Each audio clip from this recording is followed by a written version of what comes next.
Here are the top stories for today, December 21, 2021.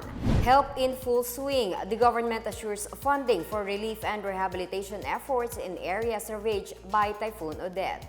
Merrier Christmas ahead. The National Capital Region is at very low risk for COVID-19, with the region being the first to have the most number of fully vaccinated persons. Jobs, jobs, and more jobs. No let-up in vaccination as the Philippines gets more COVID-19 vaccine doses, this time from the United States and France. And the fight against insurgency through fostering development continues as the NTF-ELCAC says it will make do with the 17 billion peso budget for the Barangay Development Program in 2022.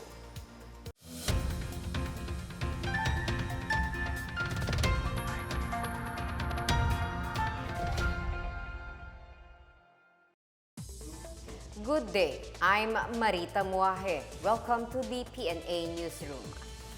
Various government and non-government agencies are working to provide timely aid for the victims of Typhoon Odette. The details from William Theo. President Rodrigo Duterte vows to look for another 2 billion pesos on top of his initial 2 billion commitment for typhoon response. President Duterte vowed to prioritize those who were left with nothing. The president earlier met with the local government officials of Surigao del Norte and Dinagat Islands in Siargao City to assess the typhoon's impact in the province and see what support can be extended by the national government. He also ordered national government agencies to utilize their quick response funds for the victims of the typhoon. Among the frontline agencies at this time of disaster is the Department of Social Welfare and Development, or DSWD. In its report, it says some 8.4 million pesos worth of humanitarian assistance have already been sent to Region 6, 8, 10, 11, Mimaropa, and Caraga. DSWD Caraga initially delivered 5,000 family food packs to Dinagat Islands and another 5,000 food packs for Siargao. The DSWD assured it has sufficient relief items for distribution to affected localities. Moreover, Metro Manila mayors have unanimously agreed to release 100 million pesos to help local government units in the Visayas and Mindanao, areas affected by the weather disturbance. MMDA Chair Ben-Hur Abalos said they opted for financial aid instead of relief goods because of the difficulty in transporting items. The MMDA also deployed 62 personnel to assist in disaster response and clearing operations in Bohol, Tacloban City, Maasin, Sogod, Bontoc, and Isla Limasawa in southern Leyte.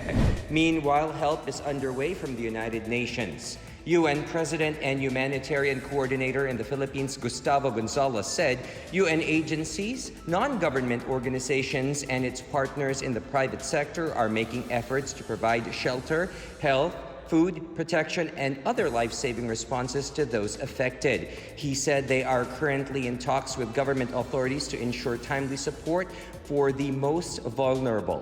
For the PNA Newsroom, I am William Theo.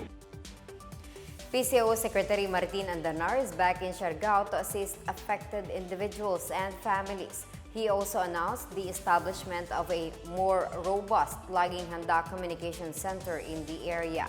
Secretary Andanar earlier sought the assistance of the Office of the Civil Defense to reach out to Siargao and allow government media to report the situation on the ground. An initial assessment was done on weekend at the height of the typhoon, where PCOO and the OCD personnel ferried satellite telecoms with the help of the Philippine Air Force. Yesterday, the PCOO team are back in Siargao Island to bring food packs, assist stranded passengers, establish the Laging Handa Communication Center. Andanar said a Laging Handa Panawagan Center is situated at the Sayak Airport for stranded individuals. More than 400 million pesos have been allotted for the rehabilitation and recovery of the agriculture sector in Central Visayas. Of the said fund, the Agriculture Secretary William Dar said Bohol has an allocation of 104.8 million pesos, Siquijor with 10 million pesos, and Negros Oriental with 30 million pesos. Meanwhile, Cebu Province has 300.3 million pesos intended for rice and corn. DAR said the Quick Response Fund will be spent for commodities. DA has a total allocation of 445.1 million pesos for Central Visayas region that could be disbursed immediately, according to the Agriculture Secretary. Southern Leyte province has been placed under a state of calamity. This as Typhoon Odette left a trail of massive destruction, killing at least 13 and rendering thousands of families homeless. The declaration of a state of calamity imposes a price ceiling on basic necessities and prime commodities. It also requires agencies to monitor and stop overpricing, profiteering, and hoarding of food, medicine, and fuel. Reports coming from police stations in Southern Leyte showed that there are at least 13 typhoon-related deaths in Southern Leyte, of which 7 are from St. Bernard, 3 from Malitbog, and 1 each in Tomas Opus. Thousands of families are also evacuated in the different towns in the province. Typhoon Odette has knocked down almost all the communication lines in the Visayas region, particularly in Siargao, in Surigao del Norte, and Dinagat Islands. As such, the Department of Information and Communications Technology laid down its plans to ensure that people will be able to contact their loved ones, especially at this time of crisis, and for local government units to coordinate with other agencies. Ang pinaka-importante muna sa lahat is magkaroon ng kakayahan ng mga probinsya at saka yung kanilang mga munisipyo at mga town sa kanilang mga lalawigan na magkaroon ng tamang coordination. Kung kaya inaayos namin ngayon ang kanilang communications lines for emergency purposes sa tulong ng VSATs at saka mga emergency communications equipment, mga sat phones at lahat. So bawat mayor na tinamaan at saka yung bawat governor magkakapag-usap. In a Laging Handa briefing today, the ICT Undersecretary Manny Caintic said they have prepared 4 response mechanisms. This include the distribution of VSAT phones and emergency communications equipment in local government units. Pangalawa, ang sunod nating inaayos is yung kantabay dito ay magtatag ulit ng mga free Wi-Fi sites doon sa mismong tinamaan, lalagyan ng VSAT para magkaroon ng signal, internet at saka magkakaroon ng access ang mga tao sa internet, Wi-Fi through the Wi-Fi routers. Pangatlo po, gagawa tayo ng mga tawag centers. So yung tawag centers also equipped with a VSAT, a mobile cellular base station. The Catholic Church has designated December 25 and 26 as National Days of Prayer for families affected by Typhoon Odette. The Catholic Bishops' Conference of the Philippines urges dioceses to dedicate the Christmas weekend to pray for the recovery of areas in Visayas and Mindanao that were ravaged by the typhoon. CBCP President and Caloocan Bishop Pablo Virgilio David said aside from offering prayers, parishes are also asked to hold a second collection in all masses on the said days for the victims of the typhoon. Meanwhile, Pope Francis asked for prayers and assistance for the victims of the typhoon. In a statement, he said he expressed his closeness to the people of the Philippines hit by a strong typhoon, which has destroyed many homes. May the Santo Niño de Cebu bring consolation and hope to the families most in need, and may He inspire all of us to give concrete help. Still ahead, a Merry Christmas indeed for Metro Manila as the region is at very low risk for COVID-19. And more help welcome. The Philippines receives a fresh shipment of jobs donation from the United States and France. Details ahead, keep it here on the PNA Newsroom.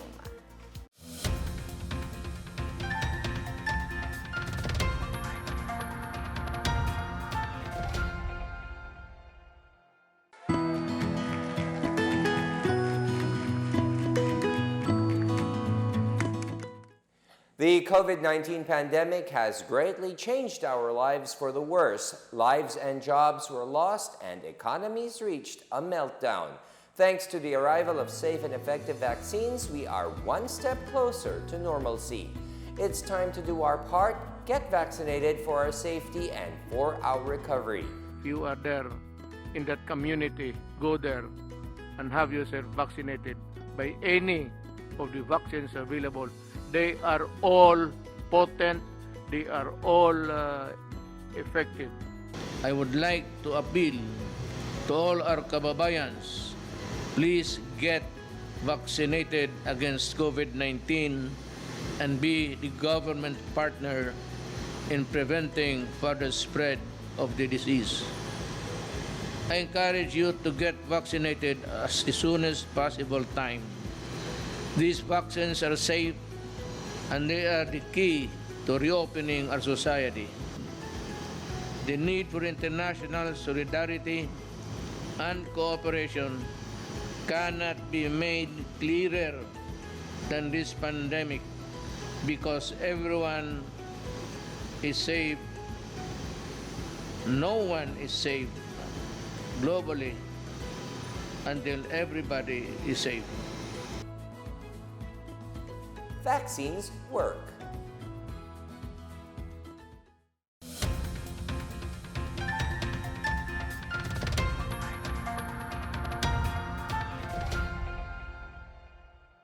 Metro Manila may be able to celebrate Christmas with little to fear from COVID-19. This as the National Capital Region is classified as very low risk for the coronavirus.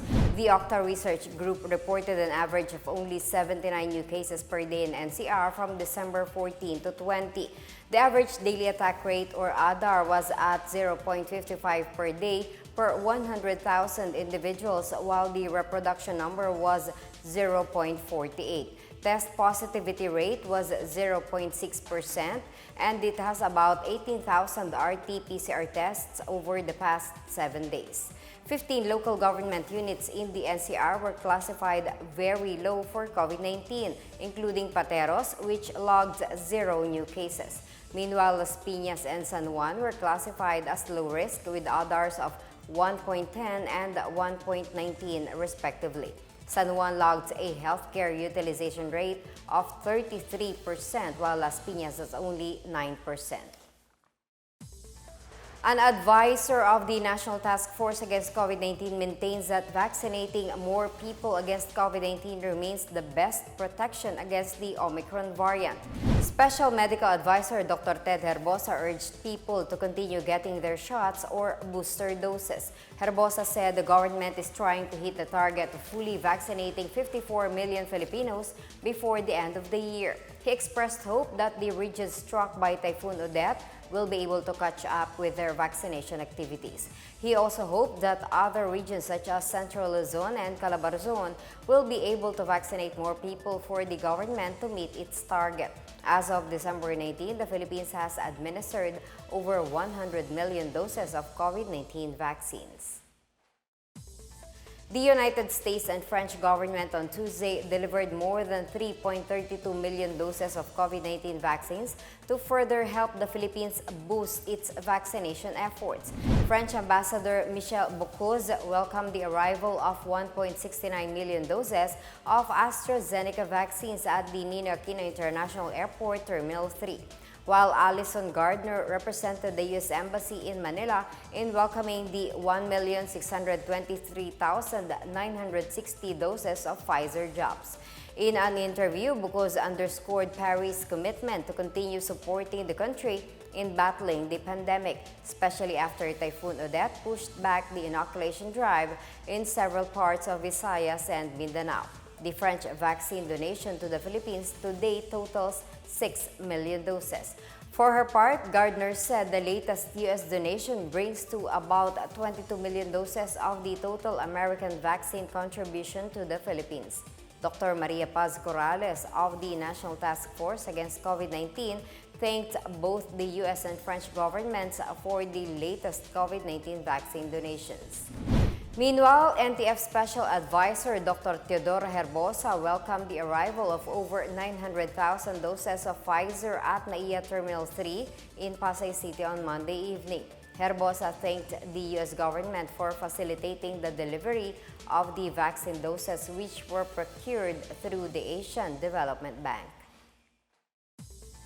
The Department of Health and the National Task Force Against COVID-19 continue to assess the condition of vaccines and the storage facilities in areas with reported power outages due to Typhoon Odette. The DOH said 13 regions in Luzon and Mindanao have so far reported zero vaccine wastage and no cold storage facilities damaged due to Odette. In anticipation of the typhoon, the National COVID-19 Vaccination Operations Center, which temporarily suspended the Bayanihan Bakunahan Phase 2 in provinces along the typhoon's track. The NVOC also guided vaccination sites on proper storage management for the COVID-19 vaccines. As of December 19 assessment, only Western Visayas has reported a wastage of 100 vials of the Pfizer vaccine.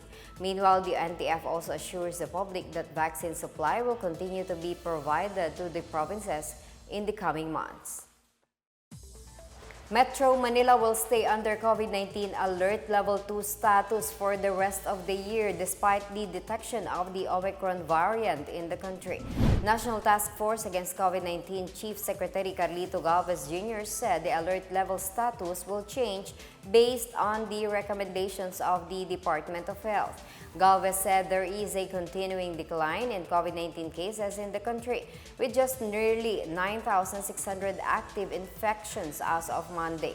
Meantime, they plan to massively accelerate the vaccination and revisit pandemic response and preparations, particularly by local government units. Stringent border control measures against the Omicron variant are also in place. The Bayanihan Bakunahan COVID-19 vaccination drive in typhoon-hit areas will be suspended to give way for the disaster response and other relief operations. National vaccination activities in Eastern Visayas, Central Visayas, Caraga, and other parts of Mimaropa will be rescheduled until they recover from the onslaught of Typhoon Odette. Presidential Advisor on COVID-19 Response Vince Dizon said the government will also mobilize teams that have the capacity to vaccinate within evacuation centers. NTF Chief and Vaccine Czar Secretary Carlito Galvez Jr. said they have coordinated with Energy Secretary Alfonso Cusi to prioritize the restoration of power in storm-hit areas to make sure that the cold chain storage facilities will be sustained. He said only the Western Visayas region has so far reported that about 100 Pfizer vials have been compromised during the onslaught of the typhoon. The Department of Health logged zero cases of COVID-19 in 3 provinces and 1 city in Davao region last December 19. Davao City and the provinces of Davao Oriental, Davao del Sur, and Davao de Oro were among those that logged zero cases in the latest case bulletin released by the DOH-11. The DOH reported that 5 new cases of COVID-19 were recorded, 1 in Davao del Norte and 4 in Davao Occidental, bringing the total number of active cases to 665. There were also 19 recoveries recorded from Davao de Oro and 2 from Davao Oriental. All the new cases were reported as local transmission and no deaths were reported. Just last week, the Davao City Task Force COVID-19 said in a statement that the city hit its lowest COVID-19 positivity rate since March 2020, currently at 0.5%. Dr. Michelle Sclosure, the spokesperson of the Davao City Task Force COVID-19, attributed the low positivity rate to the cooperation and discipline of Davaoeños.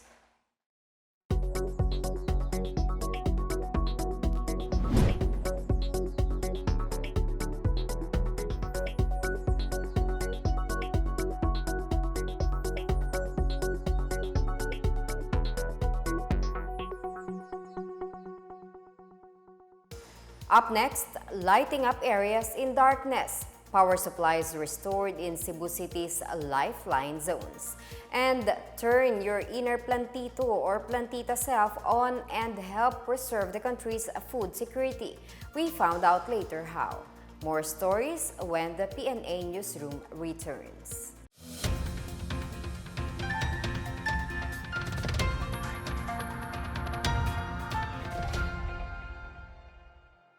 Kung customer ka, pupuntahan mo ba yung mukhang safe naman o yung certified na safe? Ang safety seal ay patunay na certified safe ang iyong business dahil nasusunod ang minimum public health standards. Meron din itong QR code para mapadali ang contact tracing. Ito ay libre lang. Pero, kailangang i-renew every 6 months or every year kung nasa tourism sector ang iyong business.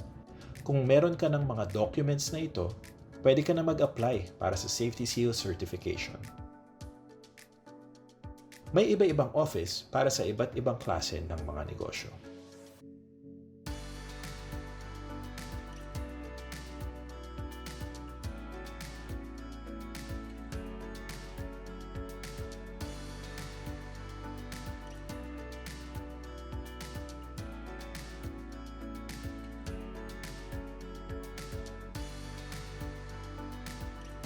Pag na-determine nyo na ang issuing authority, simple lang ang steps para makuha ang safety seal. Pumunta sa office ng issuing authority o sa kanilang website. Kumuha ng safety seal checklist at magsagawa ng self-assessment para sa iyong business. I-submit ang checklist at abangan ang inspection schedule. Pag na-approve ang application, bibigyan kayo ng safety seal sticker. Pag hindi naman na-approve, sasabihin kung anong health standard ang hindi nasunod at bibigyan kayo ng pagkakataong ayusin ito. Pag nakuha na ang safety seal, ipaskil ito sa may entrance para makita agad ng mga customer.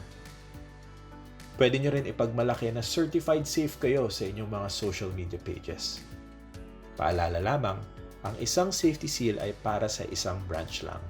Siguraduhin bawat branch mo ay certified safe. Siguraduhin din na nasusunod palagi ang minimum public health standards dahil baka mabawi ang iyong certification. Maaring mag-operate kahit na walang safety seal. Pero hindi ba mas mahalagang kampante ang mga customer sa loob ng iyong negosyo? Kaya kumuha na ng safety seal para ingat-angat tayong lahat.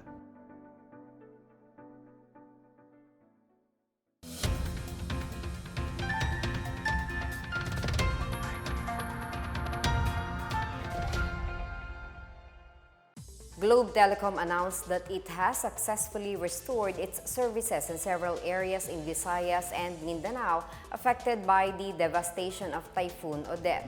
Globe said all of its services have been restored in Misamis Oriental and Tagbilaran City in Bohol, while more have been restored in Palawan, Iloilo, parts of Samar, and Agusan del Norte. To ensure continued connectivity in areas still affected by Odette, Globe has rolled out free and unlimited access to its Go Wi-Fi service in select malls, government offices, and airports. Free calls and free charging also remain operational in 19 sites. Meanwhile, the Visayan Electric Company or VECO said it has energized Cebu City's major lifeline areas days after the major outages caused by Typhoon Odette. The firm emphasized that they will prioritize hospitals, pumping stations, other vital institutions, or other loads cleared for energization. In its restoration update, VECO said 39% of transmission lines have been cleared, energizing only 19% of its service area so far. In a separate statement, the Office of the Presidential Assistant for the Visayas said that continued coordination with the National Grid Corporation of the Philippines is ongoing to power up a mothballed power plant of Aboitiz Power.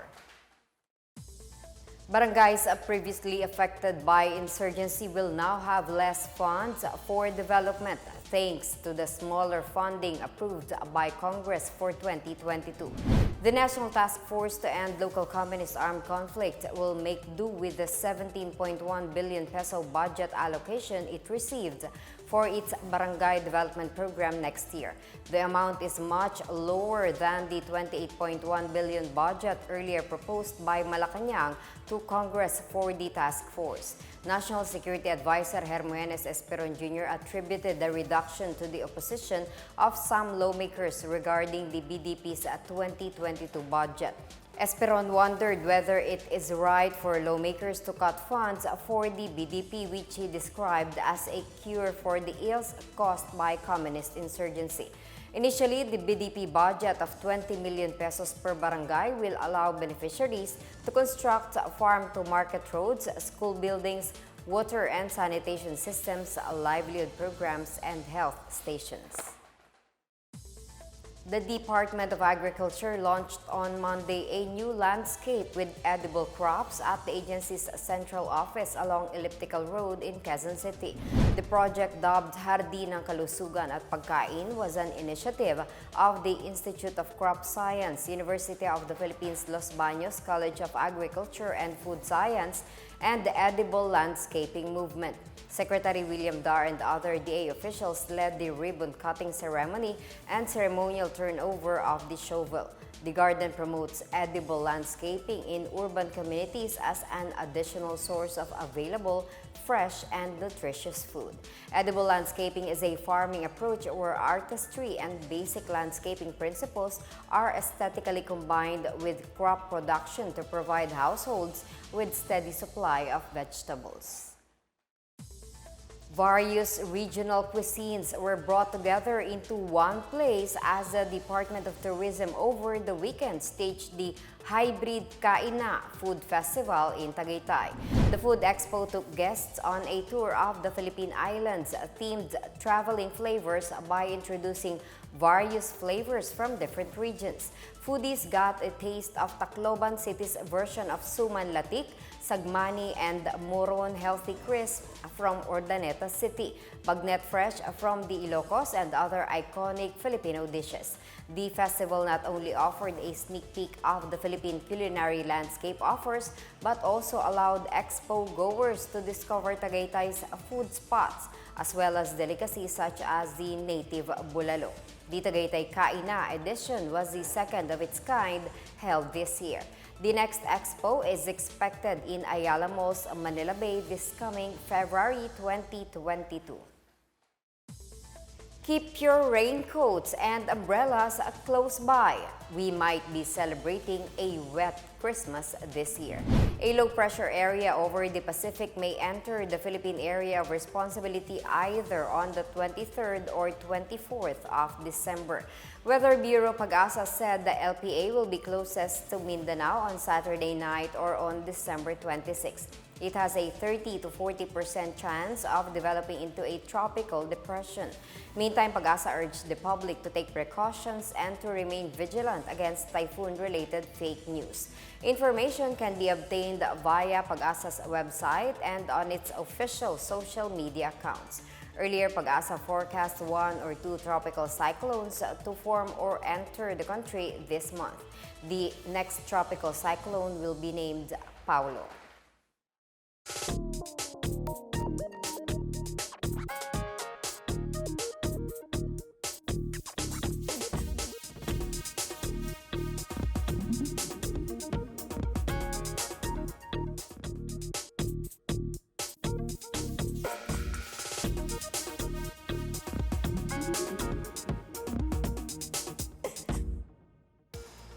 Let's take another look at today's biggest stories.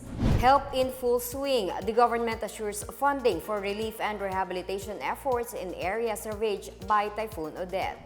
Merrier Christmas ahead. The National Capital Region is at very low risk for COVID-19, with the region being the first to have the most number of fully vaccinated persons. Jobs, jobs, and more jobs. No let-up in vaccination as the Philippines gets more COVID-19 vaccine doses, this time from the United States and France. And the fight against insurgency through fostering development continues, as the NTF-ELCAC says it will make do with the 17 billion peso budget for the Barangay Development Program in 2022. As Filipinos, we all have a vital role to play in preventing the spread of COVID-19. So remember, wear face masks and face shields. Wash your hands often. Practice safe physical distancing. Go out only for essential reasons. And get vaccinated as soon as possible to protect ourselves, our families, and the community. Together, we can beat COVID-19.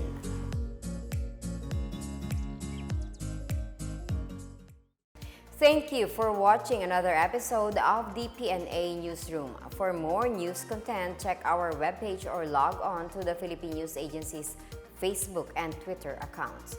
For more stories about the government and how it serves Filipinos, look for these hashtags in all of our social media platforms and websites. We are shown on the pages of the PCOO and its attached agencies. Also watch us on television on PTV4. It's now only 4 days before Christmas. And that's your daily dose of the biggest stories that you need to know from the PNA Newsroom.